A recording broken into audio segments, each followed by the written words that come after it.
अस्सलाम वालेकुम members, निखारी online magazine में खुशामदीद। इकरा गुलनाज़ का नावल तुम मेरे होके रहो किस्त नंबर 3। नावल शुरू करने से पहले हमारे चैनल को सब्सक्राइब कर लीजिए। वीडियो पसंद आए तो लाइक कर लीजिए। बेल आइकन को क्लिक कर लें ताकि आप लोगों को सारी वीडियोज़ की नोटिफ़िकेशंस मिलती रहें। तो चलें जी, हम लोग इस नावल को स्टार्ट करते हैं। वो इस वीकेंड पर ना आ सका। उसने अज़हर को कहा था कि वो घर का चक्कर ज़रूर लगा ले। अम्मी से तो रोज़ फ़ोन पर बात हो जाती थी, फिर भी अपने दिल की तसल्ली के लिए उसे कह रहा था। शाम को उसने अज़हर को फ़ोन किया और खैरियत मालूम की थी। ताबिश में गया था, तकरीबन 2 घंटे वहीं रहा। आंटी की शुगर बहुत हाई हो रही थी।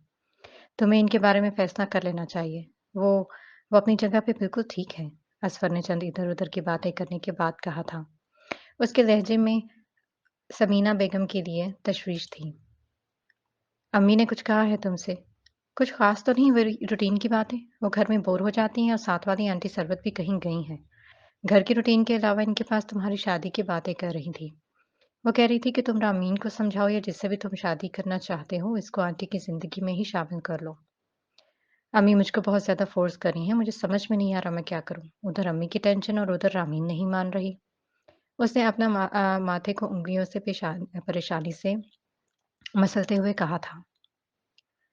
तुम खुद ही तो कहते हो कि वो तुम्हें अंडरस्टैंड करती है और अब इस मुश्किल घड़ी में उसे ही तुम्हारा साथ देना चाहिए। तुम कोई भी सतही सोच रखने वाले मर्दों में से तो नहीं हो। ये बात हम सब जानते हैं और ये बात तुम इसको भी समझाओ। वो जानती है इस बात को, इसकी अपनी प्रॉब्लम्स और ड्रीम्स हैं और वो कोई भी काम अंडर प्रेशर में नहीं करना चाहती। उसने वीडियो कॉल पर असफर को देखते हुए कहा था, ये तुम्हारा काम है कि तुम इसे कैसे कन्विंस करते हो। आगे तुम लोगों की मर्जी है कि तुम लोग क्या फैसला करते हो। वो दोनों काफ़ी दिन बातें करते रहे थे। इससे बात करने के बाद वो गहरी सोच में मुब्तला हो गया। इसे जो भी करना था अब जल्दी करना था। उसने घड़ी पर टाइम देखा था, 11:30 का टाइम था और रामीन इस वक़्त जागती होगी। फिर भी उसने मैसेज किया, अगर फ्री हो तो मैं कॉल करूँ। दूसरी तरफ रामीन जो आज खिलाफ़े तवक्को जल्द सोने का इरादा करके लेटने लगी थी, इसका मैसेज पढ़ा और ऑनलाइन होने का कह दिया था। उसने अपना लैपटॉप खोला, अपने बैल सेट किए और कॉल पर लिया। खैरियत है? क्या बोर हो रहे हो? उसने सलाम के बाद मुस्कुराते हुए पूछा था। मसरूफ़ था, थोड़ी देर पहले असफर को कॉल की थी। क्या कह रहा था? उसने यूँ ही पूछा। अम्मी का बता रहा था, इनकी शुगर बहुत हाई थी। तुम भी चक्कर लगा लिया करो यार। हाँ, काफ़ी दिनों से बहुत मसरूफ़ रही थी। वक़्त ही नहीं मिला चक्कर लगाने का। वक़्त निकाल कर ज़रूर जाऊँगी। तबीयत कैसी है इनकी? पहले से बेहतर है, इसकी जानिब देखते हुए कहा था। वो इससे बात करना चाहता था जिसके लिए उसने कॉल की थी। तुम परेशान लग रहे हो? परेशानी वाली बात तो है, परेशान होना तो बनता है। इस तरह टेंशन लेने से मसाइल हल तो नहीं हो जाते, मगर इनका हल तो नहीं निकाला जा सकता है। मैंने इसलिए तुम्हें कॉल की है कि क्या तुमने क्या सोचा? वो असल मौज़ू पर आया। किस बारे में? मैं समझी नहीं। वही जो अम्मी चाहती हैं, मैंने तुमसे बात की थी ना? तुम्हारा मतलब है शादी के बारे में? उसने उसकी जानिब इशारा करते हुए हैरानगी से कहा था। Of course. ताबिश क्या हो गया है? मुझे लगा तुम उस दिन की बातें अपनी अम्मी की बीमारी की वजह से कह रहे थे, लेकिन तुम तो सीरियस हो गए हो। उसने अपने बाल कान के पीछे अड़सते हुए कहा था। अभी इनकी वजह से ही कह रहा हूँ, तुम तो मेरी प्रॉब्लम समझो। मैं तुम्हारी प्रॉब्लम समझती हूँ, लेकिन मुझे अपने फ्यूचर भी बनाना है। मैं खुद को घरदारी और ससुराल की खिदमत तक महदूद नहीं करना चाहती। मुझे अपनी आप ही जैसी ज़िंदगी नहीं गुज़ारनी, जिस तरह वो अपने ससुराल को खुश करने और सास की फ़िक्र में हलकान हुई रहती हैं। मुझे उनके जैसी लाइफ़ नहीं गुज़ारनी। तुम्हें खिदमत करने का कौन कह रहा है? मैं अम्मी के अकेलेपन की वज़ह से कह रहा हूँ, वरना मुझे मालूम है तुम क्या चाहती हो। तो इसका भी मतलब वही हुआ ना कि तुम सिर्फ़ शादी अपनी अम्मी की वज़ह से कर रहे हो, वरना हमारा ऐसा अभी कोई प्लान नहीं था। मुझसे नहीं होती घरवालों की मुफ़्त में खिदमतें। उसने झुरझुरी लेते हुए कहा था। तो मैं इतना नेगेटिव क्यों सोच रही हो? तुम तो मुझे जानती हो, मैं कोई सतही सोच रखने वाला मर्द नहीं हूँ। तुम्हें अपने काम और अपनी सोशल लाइफ में मुकम्मल आज़ादी होगी। उसने उसकी बात को तहम्मुल से सुनने के बाद कहा था। ये सब बातें शादी से पहले की होती हैं। फिर सबको अपने हकूक़ व फ़राइज़ याद आ जाते हैं। अदील भाई भी शादी से पहले आप ही से ऐसी ही बातें किया करते थे। जैसे इनसे बढ़कर चाहने वाला इस दुनिया में इनका कोई नहीं।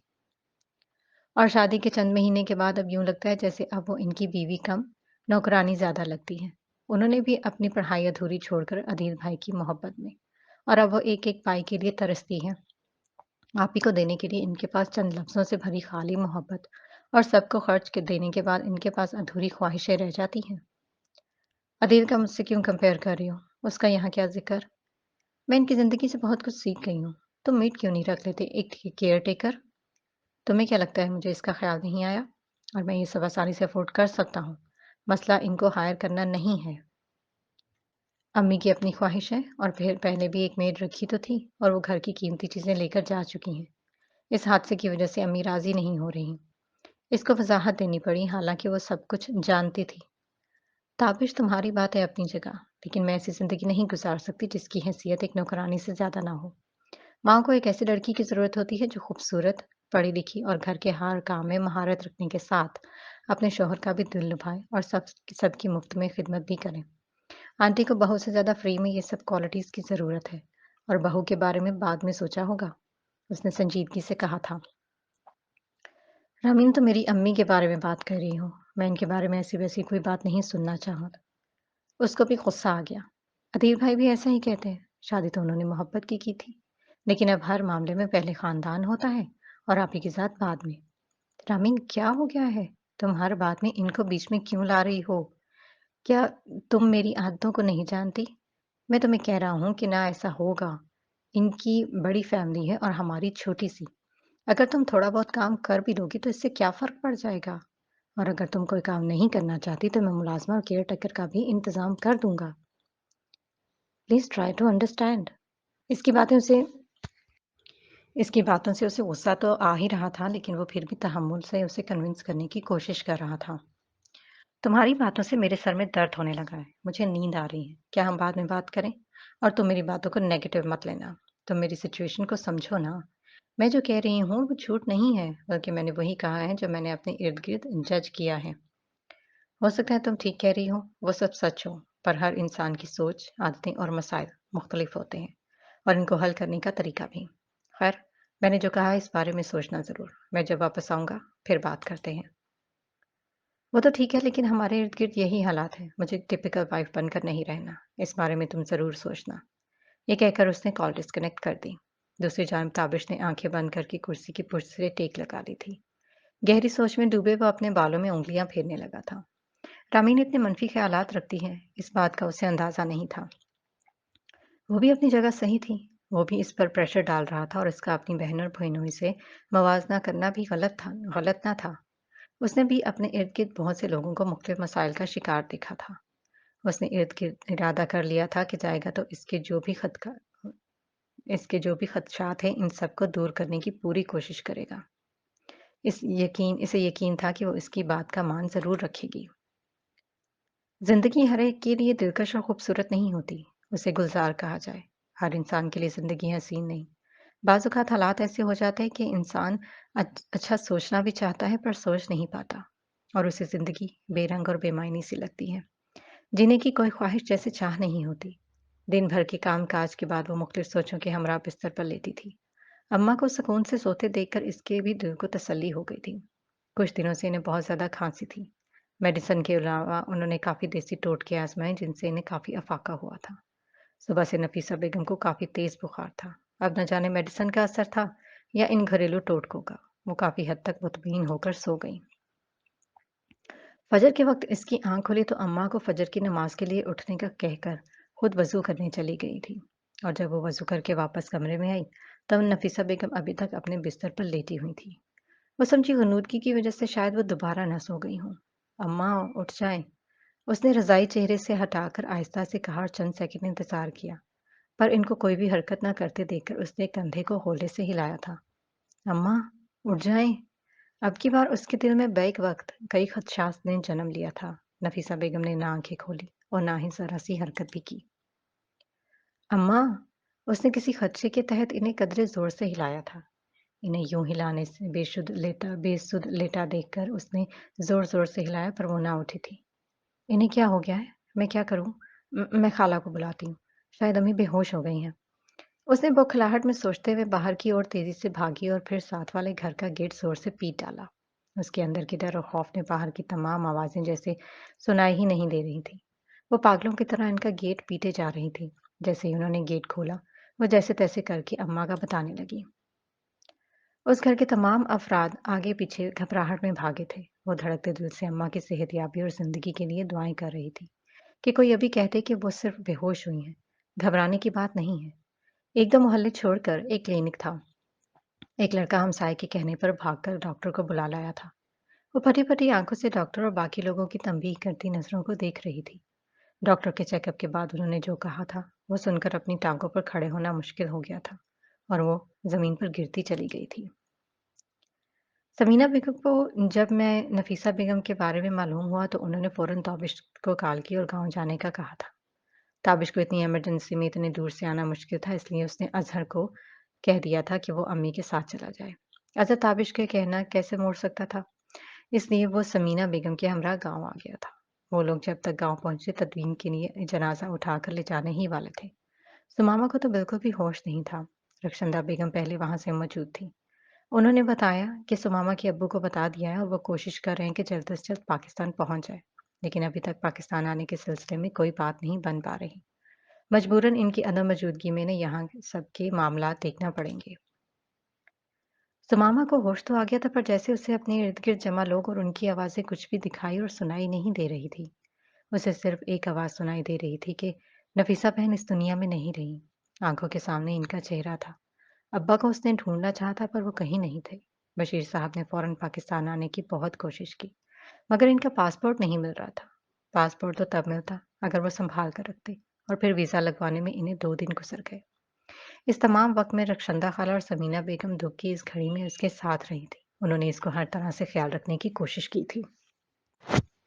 बशीर साहब जो इतने सालों के बाद देखा था अपनी आंखों के सामने, जैसे यकीन करना मुश्किल हो गया था। वो लौट कर आए थे इतने सालों के बाद, जब उसकी माँ मनो मिट्टी तले जा सोई थी। तो क्या वो ठीक कहती थी कि तुम्हारा बाप मेरे मरने का इंतजार कर रहा है? देखना, जब मैं मर जाऊंगी वो वापस लौट आएगा। अब्बा ने तो अम्मा की बात कही बात को सच कर दिया था। क्या वो वाकई इनके मरने का इंतजार कर रहे थे? इनके इस दुनिया से जाने के बाद वो चंद दिनों में पाकिस्तान आ गए थे। वो जब भी फोन पर राब्ता करती इनसे और इनसे आने का पूछती थी, पर अब तो एक अरसा हो गया था। इसने तो इस बारे में पूछना ही छोड़ दिया था। वो इनसे हाल अहवाल पूछ लेती, लेकिन गलती से भी ये नहीं कहा था कि वो वापस आ जाए। अगर माँ का जिक्र करती भी तो वो बात टाल जाते थे। अब तो वो इस दुनिया में भी नहीं रही थी, शायद इसलिए वो इतनी जल्दी लौट आए। वो नेगेटिव सोचना नहीं चाहती थी, मगर जिस तरह के हालात चल रहे थे, ऐसे हालात खुद ब खुद उसके जहन में आ रहे थे। बशीर साहब ने उसे अपने साथ लगाया तो आंसू आंखों से लुढ़क कर बहने लगे और शिकवा शिकायतों करने के लिए लब भेज कर रह गई।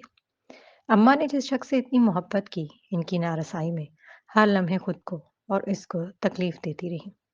पर वो तब लौट कर आया जब वो अपनी आंखें बंद कर चुकी थी। इनके गले लगकर वो इतना रोई कि उसकी हिचकी बंद गई थी। समीना बेगम जब से वहां से लौटी थी बस वही बातें किए जा रही थी।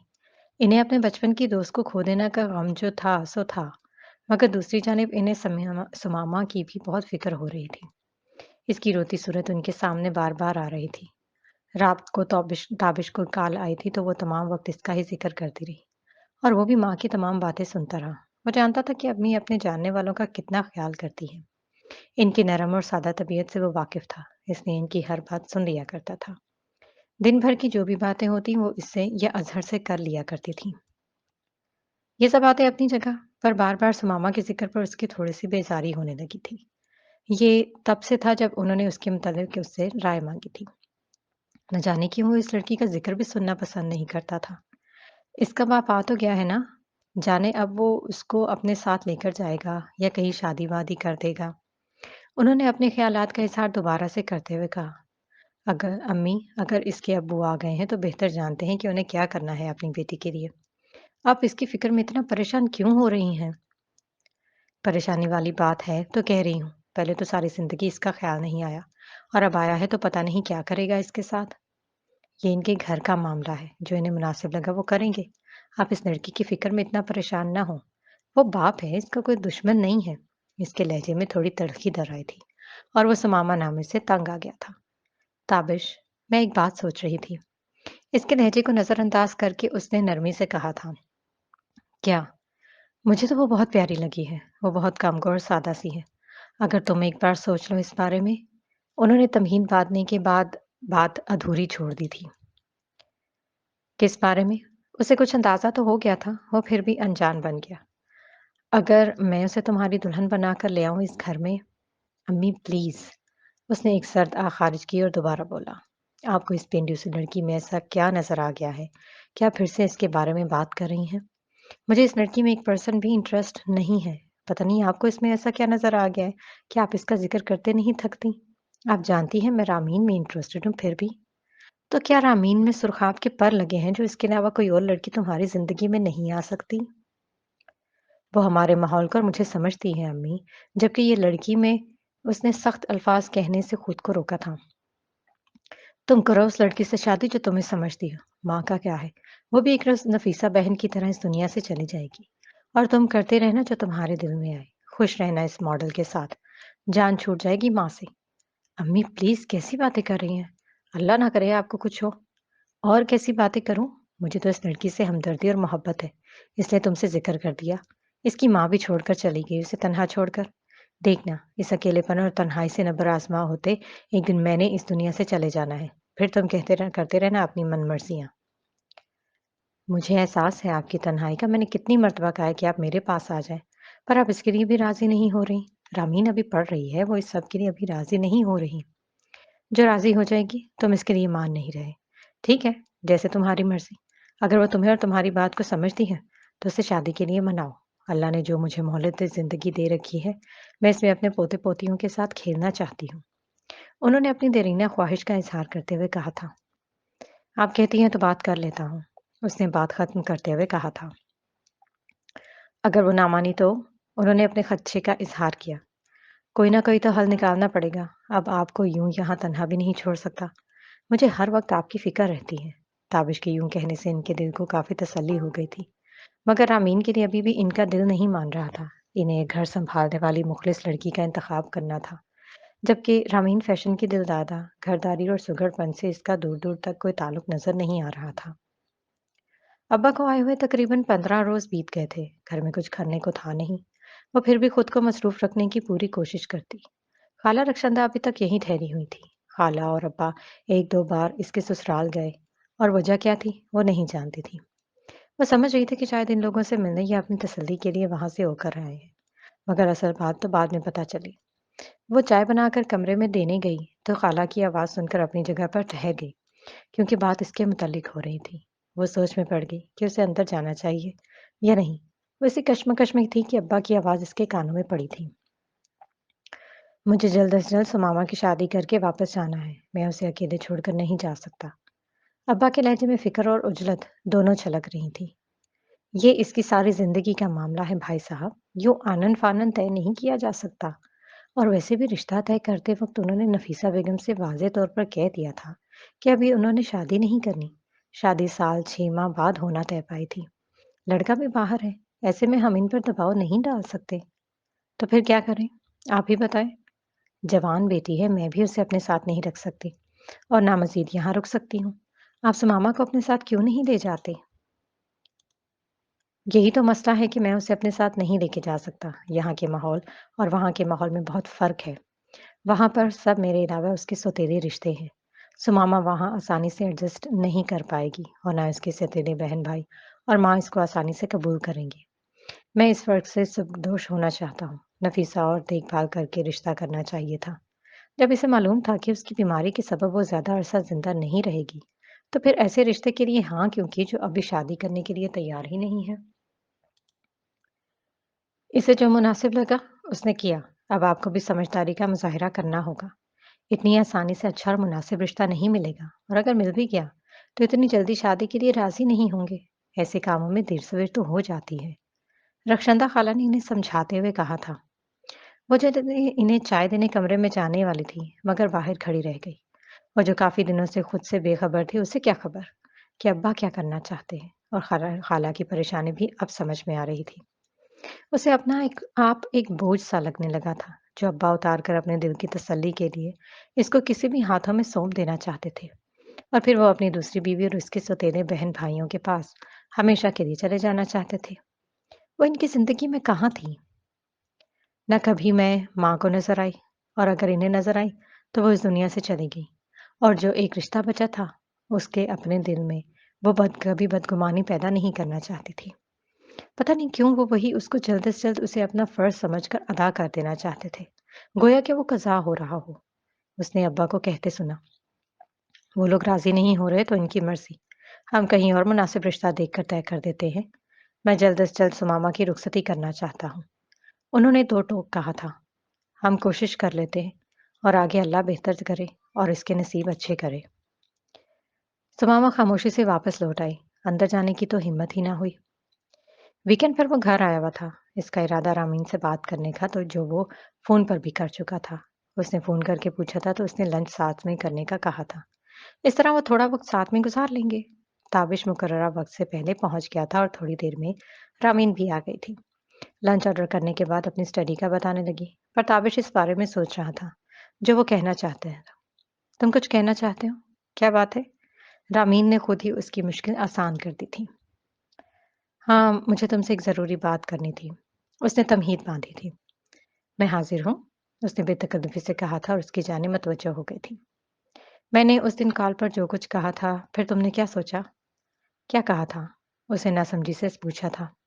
شادی کے متعلق؟ کچھ بھی نہیں، کیونکہ مجھے ابھی کرنی ہی نہیں ہے، تو سوچنا کیا؟ اب کی بار اس نے لاپرواہی سے کہا تھا۔ رامین، میں سیریس ہوں، امی مجھے فورس کر رہی ہیں، مجھے بھی لگتا ہے انہیں مزید انتظار نہیں کروانا چاہیے۔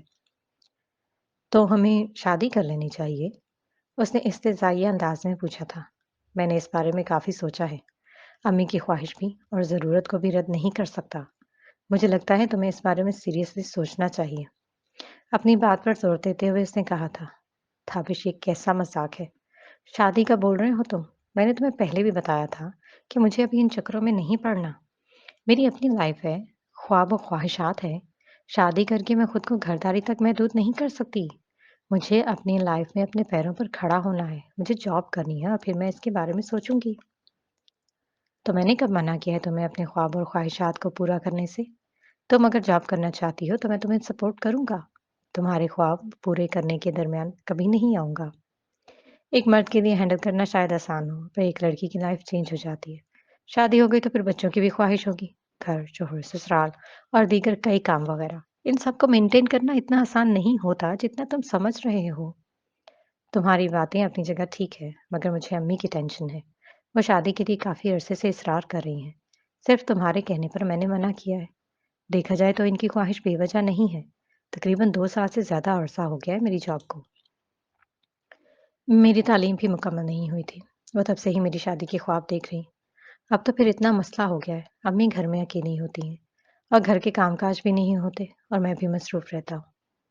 تو پھر ملازمہ یا کیئر ٹیکر کا انتظام کرو نا، مجھ سے نہیں ہوتے یہ سب کام۔ تمہیں کیا لگتا ہے مجھے اس کا خیال نہیں آیا اور میں نے بات نہیں کی ہوگی؟ امی بس بہو لانا چاہتے ہیں، وہ ان سب کاموں میں پڑنا ہی نہیں چاہتی۔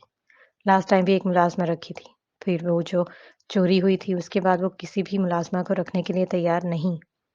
تابش، مجھے لگتا ہے آنٹی کو بہو کی نہیں بلکہ ایک نوکرانی کی ضرورت ہے جو ہر وقت ان کے پاس خدمت کے لیے موجود رہے، اس نے ضد چھوتے ہوئے کہا تھا۔ رامین، تم یہ میری امی کے بارے میں بول رہی ہو، اس نے ٹوکا تھا۔ آئی ایم سوری تابش، لیکن یہی سچ ہے، یہ سب کام تو ملازمہ بھی کر سکتی ہے، مگر فرق اتنا ہے کہ انہیں ہر ماہ تنخواہ دینی پڑتی ہے، لیکن یہاں معاملہ ویسے بھی چل سکتا ہے۔ دراصل بہو کے روپ میں ایک ایسی لڑکی چاہیے جو خوبصورت، پڑھی لکھی ہو، جو ان کی خدمت کرے۔ میں نے جج کیا ہے تابش، جو دیکھا اور سنا ہے وہی بتا رہی ہوں۔ وہ اپنی بات پر قائم تھی، لیکن ہمارے ایسے کوئی خیالات نہیں ہیں جیسے تم سوچ رہی ہو۔ بے شک خیالات نہ ہوں، مگر اشارہ تو اس طرف ہی کر رہی ہیں جو میں کہہ رہی ہوں۔ میرے سامنے میری آپی کا تجربہ کافی ہے، انہوں نے پسند کی شادی کی تھی، آپی نے ان کی محبت میں اپنی پڑھائی ادھوری چھوڑ دی اور پھر وہ محض گھرداری تک محدود ہو کر رہ گئی ہیں۔